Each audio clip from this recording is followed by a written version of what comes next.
నాకై చాచిన నీ చేతిలో చదివాను నా నిన్నని.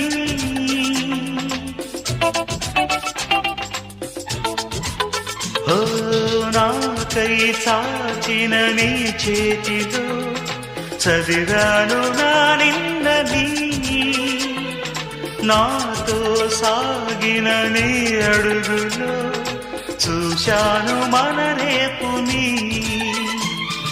పంచేందుకే ఒకరు లేని బతుకెంత బరువు అని, ఏ తోడుకి నోచుకోని నడకెంత అలుపో అని.